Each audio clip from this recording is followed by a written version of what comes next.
Ela continua falando sobre o auto-amor, tá, gente? Alguém sabe a diferença entre auto-amor e egoísmo? Como é que é isso? Alguém quer colaborar? Auto-amor e egoísmo é a mesma coisa, é diferente? O que vocês acham, gente? Acho assim, o auto-amor, você se ama, e se você sabendo se amar, você consegue amar o outro. E o egoísmo, você quer só para você. Você não sabe dividir. Assim, é um pouquinho que fica na minha cabeça. Parabéns, Esther, por aí mesmo. Poxa, bem colocado, obrigado pela sua Obrigada. colocação. As duas são funções cerebrais de preservação, viu, gente? Preservação pessoal, individual e da espécie, tá? E realmente o auto-amor, ele tem como base o ego. Lembra que eu falei? O ego para preservar as funções da nossa mente, a sua saúde, a sua sanidade mental, física, da sua família, da sua prole. Serve para isso, preservar. Se não fosse o ego, a gente não estaria aqui. Tanto que a pessoa, se tem depressão muito grave, elas têm muitas disfunções dessas áreas cerebrais. Então, que é sobrevida. O auto-amor, uma das bases do auto-amor é o egoísmo, sim, porque é o ego, ele está se sustentando. Mas em termos práticos comportamentais, a Esther foi muito feliz. O auto-amor é justamente isso, porque à medida que você tem compaixão por você, tem autoaceitação, que é um dos conceitos do auto-amor, autoaceitação da sua sombra, dos seus deslizes, você passa a ter mais empatia pelas pessoas, passa a ser menos julgador, você coloca mais na pele da outra. Isso que é interessante, você passa a se autoamar, se coloca na compaixão, colocando o outro também. Você elevar, pode ser que você não faça isso, mas aumenta a chance de você fazer isso. O egoísmo, a conduta egoísta, ela chega a ser disfuncional, porque o indivíduo ele passa não só a querer para si, mas não pensa nas consequências dos outros, não pensa no coletivo. O egoísmo, gente, o comportamento egoísta extremo, aquele que todos nós temos, é óbvio. Mas quando chega um comportamento persistente, ele é uma forma de compensar a falta do auto-amor. Entendendo? Porque eu não me amo. Eu não gosto dos outros. Então, numa tentativa de compensar isso, eu vou pegar tudo para mim e os outros que se dane. Porque eu não gosto de mim, não gosto dos outros. Quer dizer, se eu não tenho auto-amor, se eu não tenho compaixão por mim, eu não consigo projetar isso nas outras pessoas. Lembra quando eu disse? Todo excesso esconde uma falta. Então, o comportamento nosso, quando ele chega a ser um comportamento persistentemente egoísta, nós estamos querendo tampar ou compensar o auto-amor que está nos faltando, tá? Mas o egoísmo... Oi, pode falar aí. Fala aí. Agora eu fico com dúvida, porque você falou assim, pai, desculpa. O egoísmo, a pessoa não tem auto-amor. Então, por que ela quer para ela? É uma forma de compensar o vazio dela. Para ela não se gostar, ela tem que ter o melhor carro, tem que tirar proveito compensar o vazio dela. Isso, passar por cima de todo mundo. Ela tem que se projetar ser maior ou mais importante do que os outros. Tá. E que os outros se dane. É um comportamento. É um ensaio do auto-amor, mas ele está doente. Né? Lembrando, gente, que nós não estamos demonizando o egoísmo. O egoísmo, como comportamento, ele é realmente disfuncional. Ele pode levar até um crime, e realmente leva. Mas o egoísmo como base, como estrutura mental, ele faz parte da nossa sobrevivência, tá? Geralmente é o equilíbrio. Lembra que eu falei? No corpo físico, tudo é equilíbrio, na vida é tudo equilíbrio, tudo justamente a temperança. Mas ela continua. Pode falar. Pode falar. Eu queria comentar o seguinte, que o auto-amor é mais difícil que o egoísmo. Tanto que Jesus deixou, né, aquele mandamento único, né?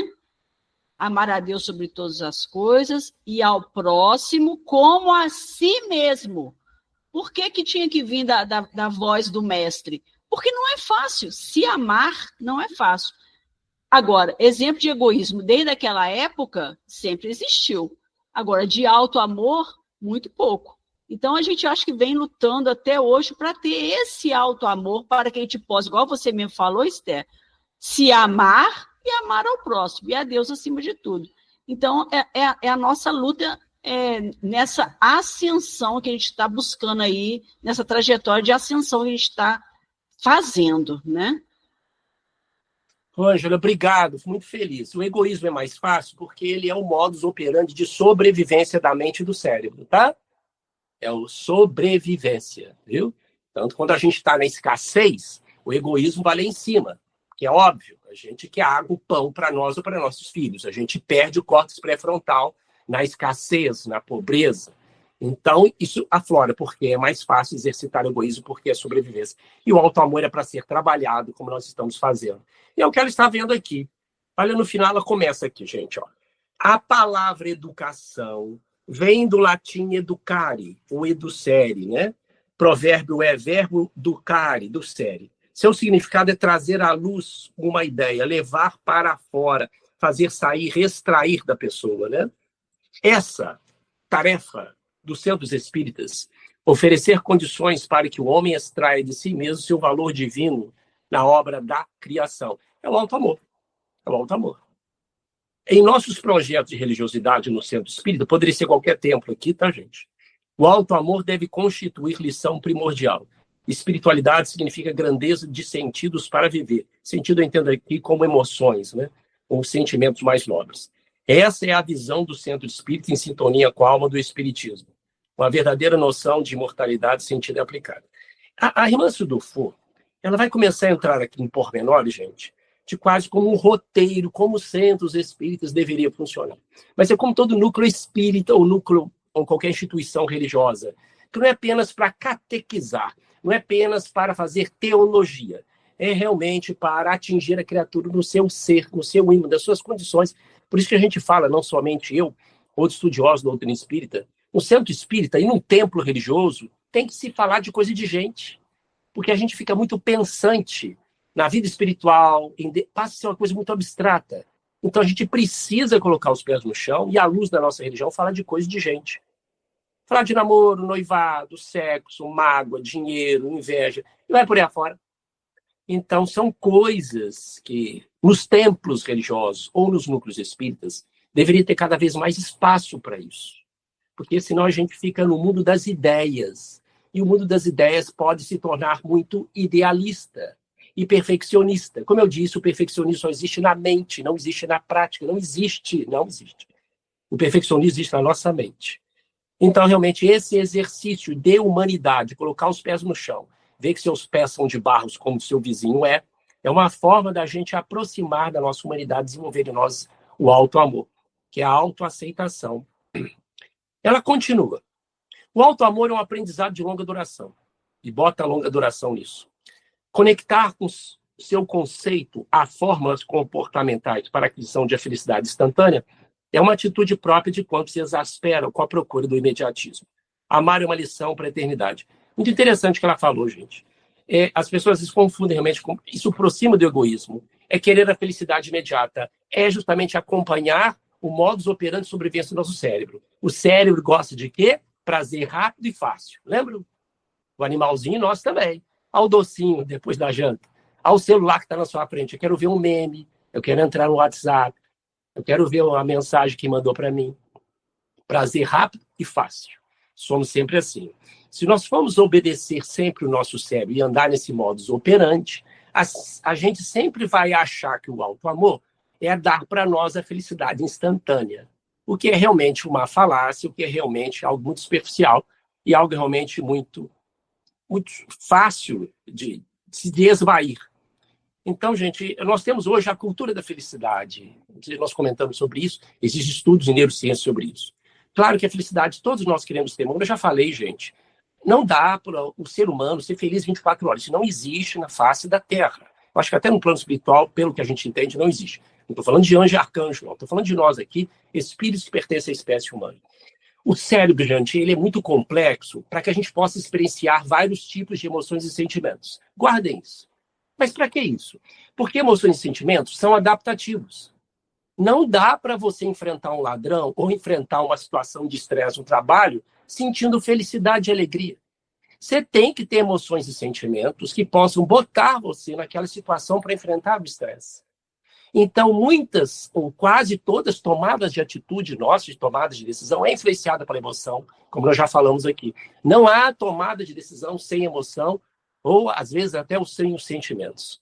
Então, guardem isso. Nosso cérebro é complexo para experienciar todos os tipos de emoções. Lembra do humor que eu falei, que oscila como um eletrocardiograma? Nós vamos sentir raiva, medo, tristeza, alegria ao longo do dia. Podemos ter uma emoção ou sentimentos mais estáveis e procurar sentir sentimentos mais prazerosos. Isto é aquela validação emocional mais superior. Mas isso não pode ser justamente uma obsessão.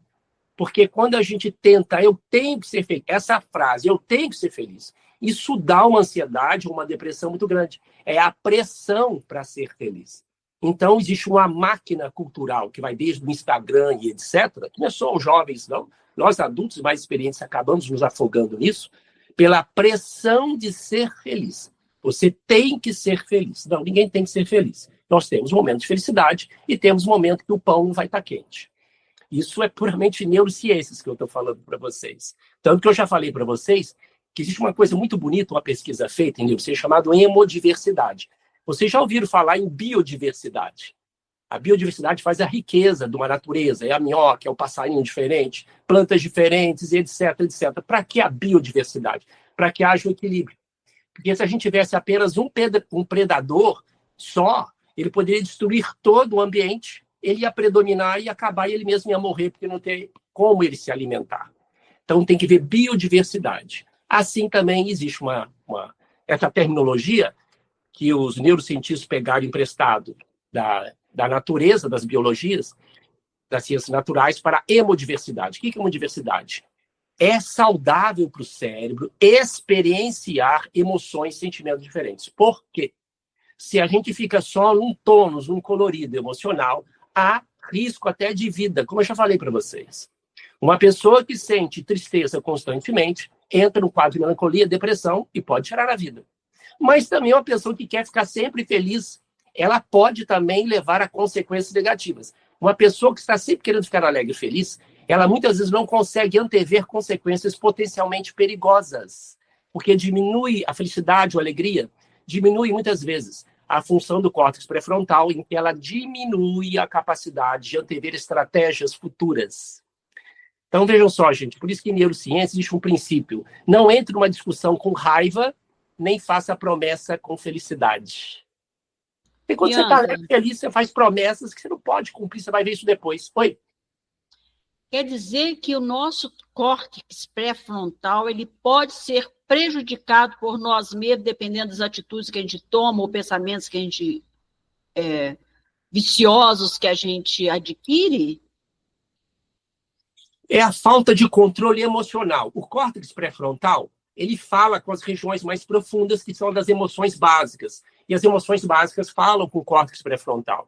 Existe um princípio, que eu quero que vocês já coloquem por terra, não existe isso. Eu tenho que ser racional. Isso não existe. Sempre vai ter razão e emoção. Necessita um equilíbrio. Não existe briga entre razão e emoção. Isso é da nossa cultura, tá? Principalmente da cultura machista.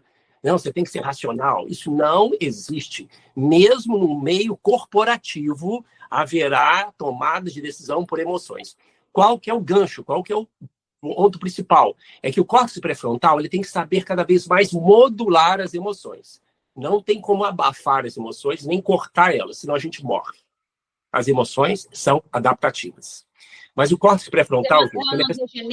Ele não degenera dependendo por exemplo, vamos dizer que eu tenho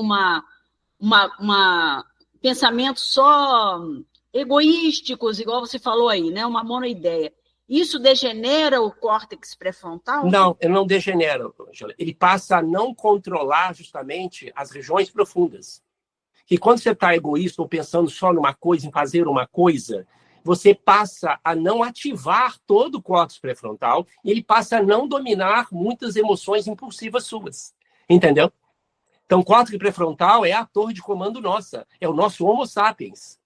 O que diferencia nós dos outros animais é o nosso córtex pré-frontal. Nós entramos na humanidade por causa do córtex pré-frontal. Ele é responsável por antever consequências, pela metacognição, pensar o que está pensando, ir voltar no presente e passado. Ele é responsável justamente por controle inibitório, controle das emoções, entre outros. O animal não tem isso. Então, o córtex pré-frontal, ele tenta modular, educar as emoções. Calma, peraí.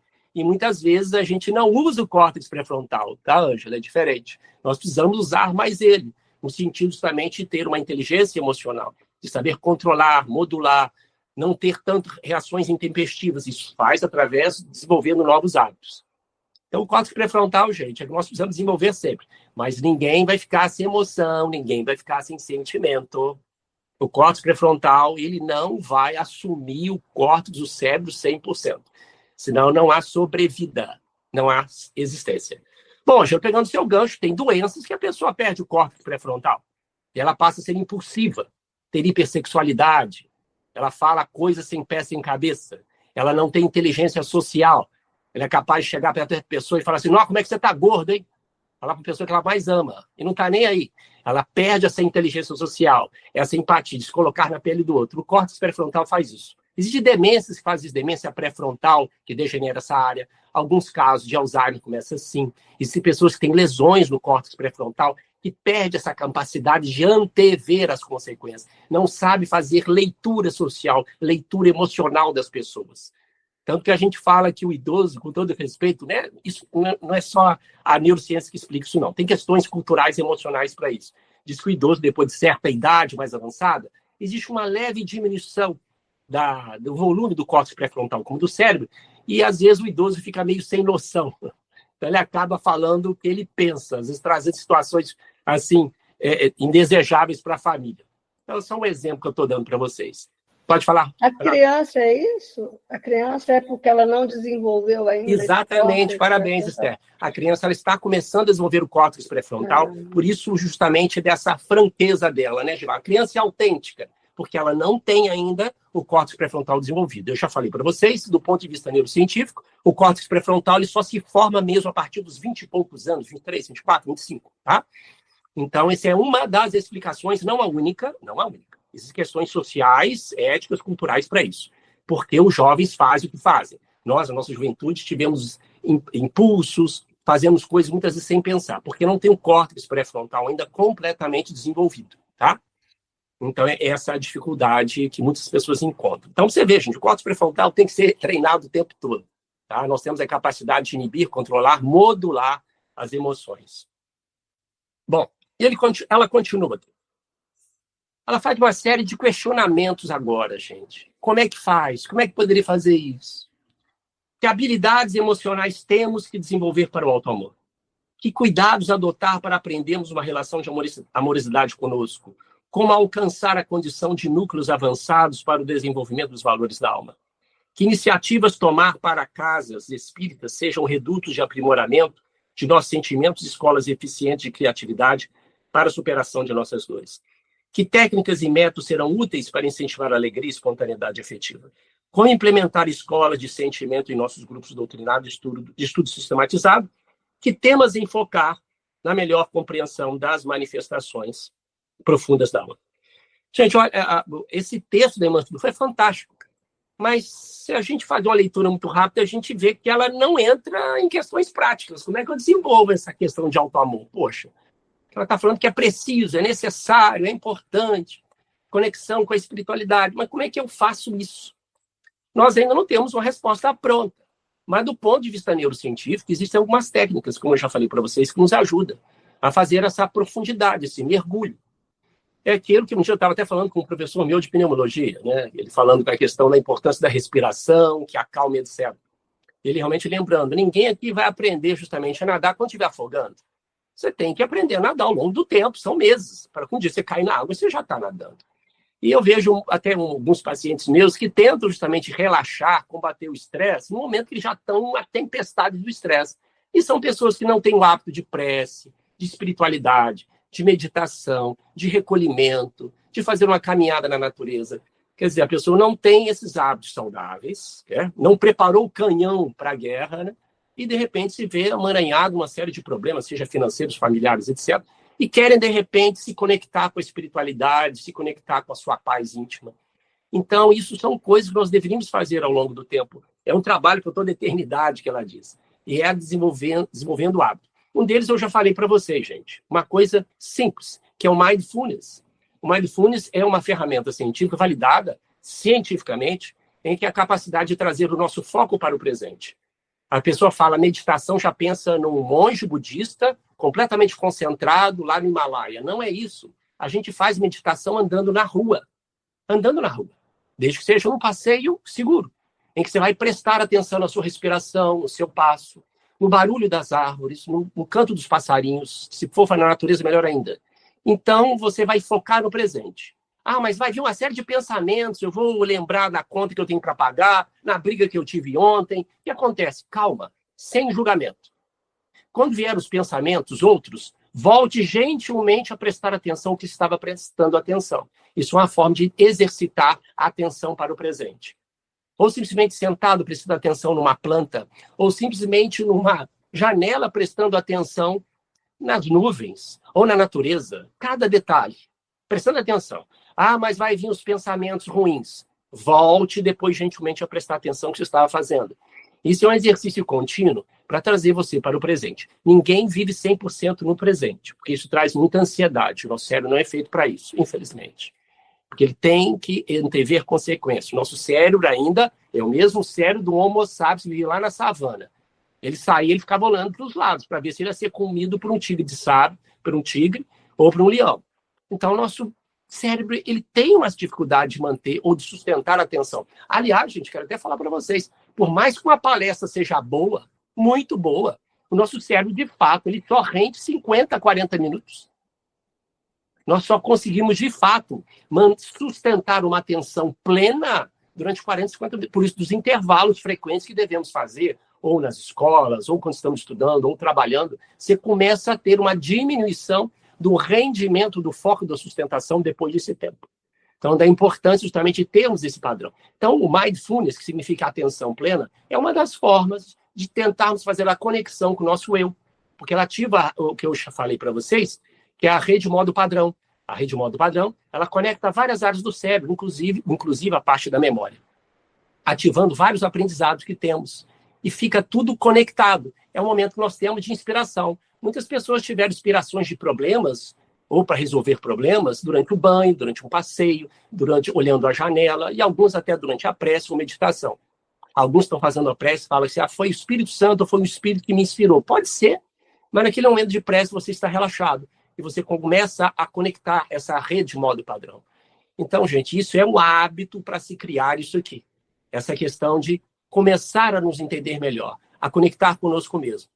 Uma outra forma muito interessante é justamente fazer grupos, como nós estamos, em que as pessoas falam delas, como se fosse um grupo, uma terapia mesmo. Os centros deveriam ter núcleos, assim como outros núcleos religiosos, ter grupos em que as pessoas têm lendo livros com base em psicologia e fazer o que muitas fazem, é justamente você dividir os seus aspectos positivos da sua vida. Outra, fazer uma lista de gratidão. Fazer uma lista como se fosse um diário de gratidão, das coisas mais simples. Isso tudo é uma forma da gente desenvolver esse auto-amor que ela está falando aqui. Ela, como eu disse, ela só vai fazendo perguntas. Mas eu estou dividindo aqui com vocês alguns aspectos que a gente pode desdobrar depois, conversando melhor sobre técnicas, como desenvolver o auto-amor, como se conectar consigo mesmo. Ela continua aqui. Fala-se em nossos ambientes de educação espiritual, que não somos bons ouvintes. De fato, uma das habilidades que carecemos aperfeiçoar nas relações interpessoais é a arte de ouvir. Mas, da mesma forma que aguardamos imitações para ouvir o outro, também não sabemos ouvir a nós mesmos. Que técnicas adotar para estimular nossa habilidade de ser um bom ouvinte? Gente, todo mundo quer falar, mas ninguém quer ouvir. Essa é uma outra forma, a capacidade de ouvir uma pessoa com atenção. Isso é técnica, isso é habilidade. A pessoa está falando da doença dela, a gente quer falar da nossa, não é assim? Se a pessoa está falando do filho dela, a gente quer falar do nosso. Isso é impulsivo, mas uma forma da gente saber treinar e escutar as pessoas e escutar a nós é prestar de fato, sincero, faça um treinamento um dia. Por mais que você não conheça a pessoa, dê atenção para ela, você escute ela um pouquinho. É uma forma da gente treinar a nossa capacidade de ouvir, que a gente não tem. A gente é impulsivo e quer dar resposta na hora, ou dar resposta para a pessoa. E é uma forma depois da gente saber se escutar. E quando a gente aprende a escutar a natureza, aprende a escutar as pessoas, é uma grande chance que a gente aprende a se escutar. Porque a gente não quer se escutar. Por quê? São os nossos podres, os nossos pensamentos ruins. Então é muito mais fácil. A gente está sempre querendo ir para o externo. Então, mais do que nunca, é esse mergulho que a gente precisa fazer através de várias técnicas possíveis. Tem tempo ainda, Renato?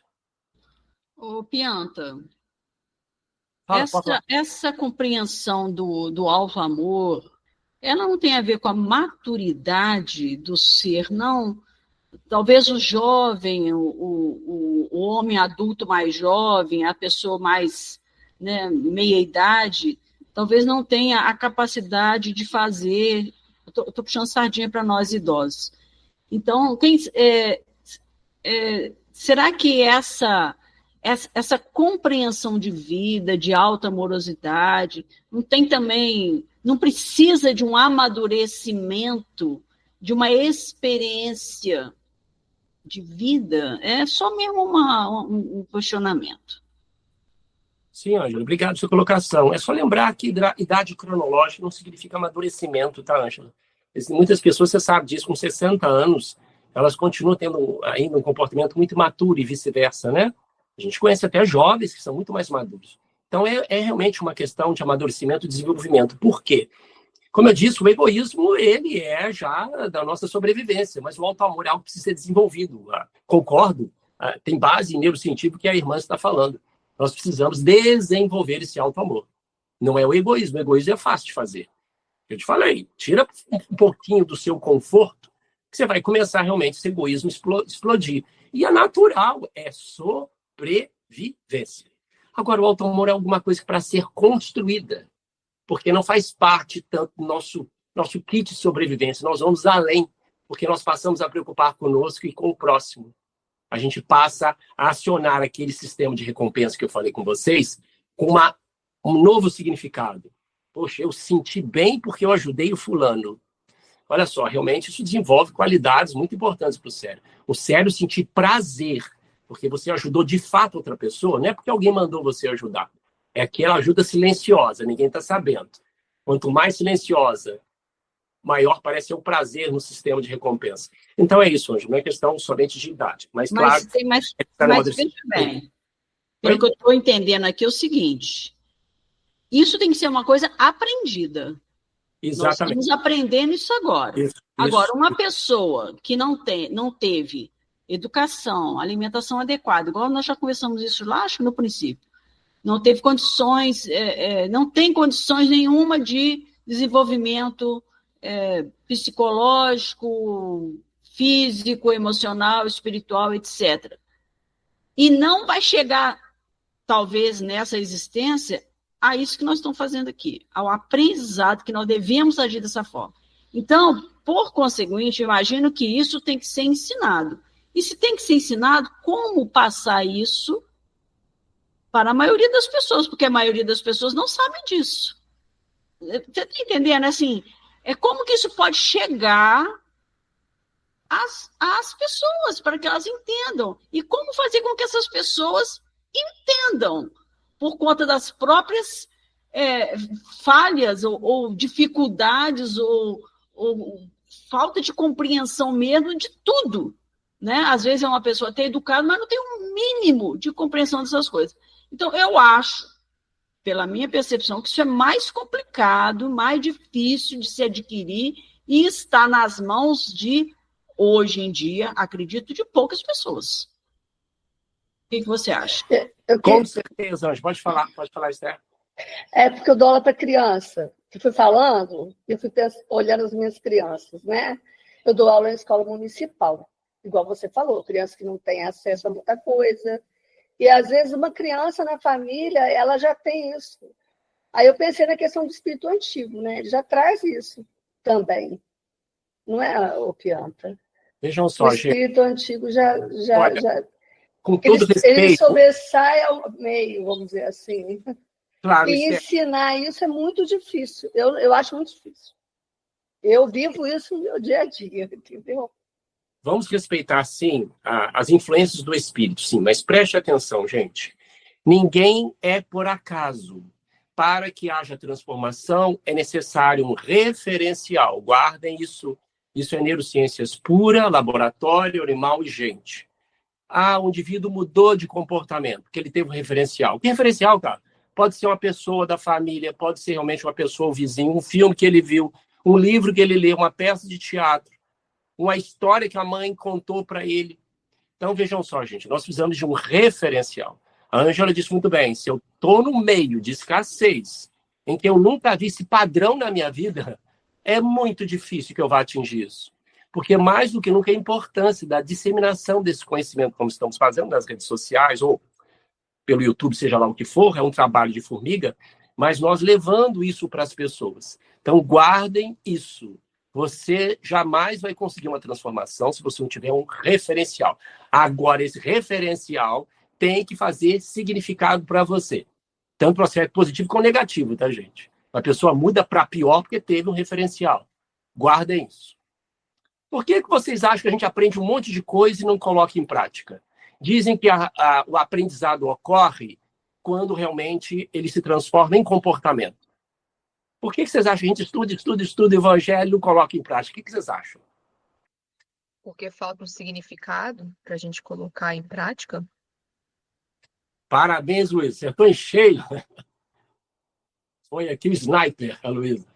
É isso mesmo, gente. Não tem como. Eu posso estudar o que for. Isso aqui não tem significado, valor. Eu não vou transformar aquele comportamento, tá? Todos os ensinamentos, eles ocorrem na memória. Eles ficam na memória. Mas para transformar em comportamento, tem que ter significado, valor, recompensa. Senão, não vai. Então, o que tem significado para vocês não tem para mim. O Renato consegue ser humilde, mas eu não consigo. Como é que ele... Isso tem valor para mim? Estou dando um exemplo, entendeu, gente? Então, cada um tem que escolher e ver esse... Por isso que eu falo várias vezes, e muitos estudiosos falam isso, esse caminho da espiritualidade é muito individual. Nós não podemos massificar o nosso conhecimento religioso, porque eu tenho um caminho, a Mônica tem um, a Miriam tem outro. Nós somos espíritos, mas nós não temos as mesmas características, necessidades, aspirações íntimas. Então, nós não podemos massificar esses conhecimentos. É um encontro realmente muito pessoal. Mas eu acho, Ângela, que cada vez mais nós temos condições de mexer com essas pessoas e dar oportunidades delas conhecerem. Se elas vão transformar isso em comportamento, isso é outro ponto. Aliás, tudo que nós estamos conversando, gente, é muito profundo e muito além do comportamento desse automatismo nosso do dia a dia. Renato? Bom, Renato, se eu entendi bem, é a pressão do ambiente, né? As pessoas já têm um referencial delas. Mas aí a pressão do ambiente que nós estamos passa a ser muito intenso nessas pessoas. E elas podem, muitas vezes, deixar o significado delas de lado para levantar outros significados, outros valores passam a competir, entendeu? Eu estou bem com a minha família, quietinho, num mundo humilde, meu vizinho compra um carrão do ano, aquilo começa a me incomodar. Já começa a tirar minha paz. Porque eu descobri que aquele carro tem significado para mim. Gente, estou falando de pés no chão, tá? Falando de ser humano. Eu tenho uma vida simples, sou uma pessoa religiosa, ganho o meu suficiente, mas o carro que o meu vizinho comprou está me tirando o sono. Por quê? Passou a ter significado para mim. Entenderam, gente? É o significado. O cérebro encontra valor naquilo. E a gente quer mentir para nós mesmos. E não dá, cara.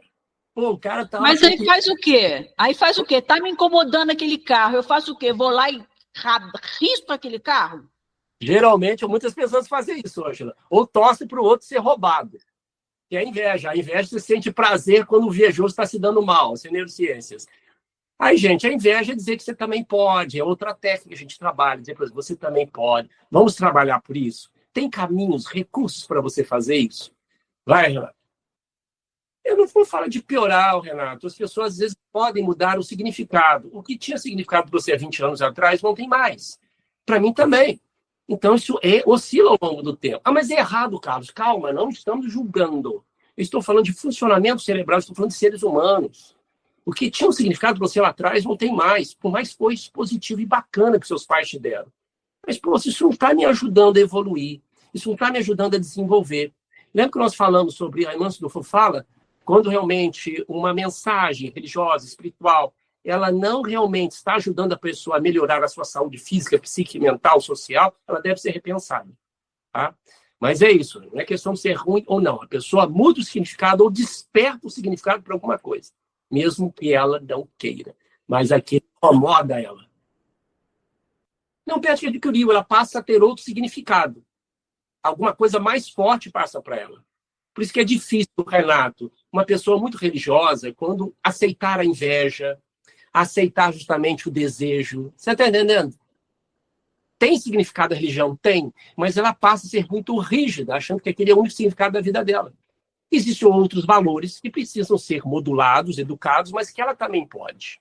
Quem quer falar aí, por favor? Aí, então, completando o que o Renato está falando, que ele perguntou se perde, né? Ela não perde, mas fica guardadinho, seria isso? Então, São mudanças de significados. São mudanças. Então, ela guarda aquele na gavetinha, seria isso. Ninguém morre assim, ninguém nasce assim e morre assim. O indivíduo nasce assim e morre assado. Uhum. A gente sempre está evoluindo. Nós somos um retalho das pessoas que a gente convive. Guarda isso, nós somos um retalho de conchas, das pessoas que nós convivemos. Nós somos uma média das pessoas. Nós temos emoções que são adquiridas, como eu falei, mas a maioria dos sentimentos são ambientais, são de valores, crenças. Nós aprendemos a ter essas reações e sentimentos. Nós replicamos o que essas pessoas, nós convivemos com elas. Seja nossos pais, professores, marido, esposa, seja ali afora, pelo meio virtual. Nós replicamos isso. Então, a gente fala que ninguém sai ileso de uma relação. Ninguém sai ileso de uma relação, seja positivo ou negativo. Porque aquela pessoa deixou a marca em você e seu cérebro passa a olhar aquilo com significado ou não. Guardem isso. Por isso que tem que praticar o autoamor e se descobrir ser a si mesmo, né? O que não é fácil. Né? Porque na hora que você se descobre, tem que ser com bastante propriedade, descobrir-se ser a si próprio, né? O que não é fácil, né? Mas através de tudo que você falou aí, da meditação, do silêncio, da gratidão, e diminuir, se é que isso é possível, essa influência. Quer dizer, o carro do vizinho não vai me incomodar, né? Porque se eu quisesse, eu poderia também ter adquirido um carro desse se eu tivesse feito outras escolhas, ou se eu tivesse me focado nisso. Diminuir a inveja, fazendo essas reflexões. Por que eu não toco piano igual o Renato toca? Porque eu não treinei piano.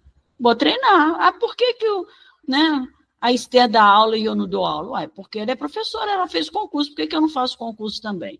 Eu acho que esse exercício de parar de ser vítima e retalho do meio e passar a ser o protagonista da própria vida, se é que isso é possível, é que vai fazer toda a diferença. Não sei se eu estou falando besteira, mas já falei. E lembrem, o cérebro é uma máquina de procurar significado. Lembrem disso. É uma máquina de procurar significado. Ruim ou positivo. Então, terminando aqui, último parágrafo, último comentário aqui. Ouvir a alma, olha aí, é aprender a discernir entre sentimentos e o conjunto variado de manifestações íntimas do ser, sedimentadas na longa trajetória evolutiva, tais como instintos, tendências, hábitos, complexos, traumas, crenças, desejos, interesses e emoções. Olha, gente, aquilo que eu disse, é aquilo que a Angela falou também. Esse mergulho íntimo é uma forma da gente quebrar ou tentar sair desse automatismo cerebral nosso, né? Que é o macaco louco. A gente está sempre sendo levado a muitas situações por organizações cerebrais nossas de sobrevivência mesmo, até nas escolhas mais íntimas. Por exemplo, o cérebro ele gosta justamente de ter pertencimento, ele gosta de pertencer a um grupo social. E ele não gosta que a gente fique fazendo um mergulho íntimo, ele quer que a gente fique com outras pessoas. Isso é um comportamento de bando. Isso é na família, no grupo, no colégio, no trabalho, na empresa. A gente tem que ter pertencimento. Mesmo que a pessoa não goste de gente, ela vai ser buscada e vai se trair nesse sentido. Então, realmente, esse mergulho íntimo, essa busca do interior, ele não é fácil, porque a gente está quebrando justamente o modus operandi do cérebro e o cérebro não gosta de mudar. O mecanismo dele não gosta de gastar energia. Por isso, mais difícil é. Mas todo hábito pode ser incutido através da neuroplasticidade cerebral, que a gente tem até o último suspiro de vida. Qualquer hábito ele pode ser desenvolvido. Alguns conectomas são realmente como cola. Parece que está duro igual tijolo lá dentro. Mas a gente muitas vezes não consegue destruir um hábito, mas podemos desenvolver um novo hábito. Quando a gente começa a desenvolver um novo hábito, ele tem significado para a gente, esse novo hábito, em determinado momento, ele passa a ser o modus operandi do cérebro, e o cérebro, pouco a pouco, passa a deixar aquele outro conectoma de lado. Beleza? Vamos orar? Então vamos pedir, gente, para os nossos amigos espirituais, nossos mentores, entrarem na nossa sala, no nosso ambiente que estamos agora, derramando os fluidos balsamizantes e medicamentosos sobre nós, sobre nossas águas, nossos alimentos. Eles estão aqui presentes, são familiares nossos dessa ou de outras vidas que vêm nos abraçar, pedindo que nos inspire para que possamos aceitar a nossa humanidade, a nossa condição de aluno e aprendiz, e prosseguir adiante. Muito obrigado, Jesus, pela sua presença. Que assim seja, assim será.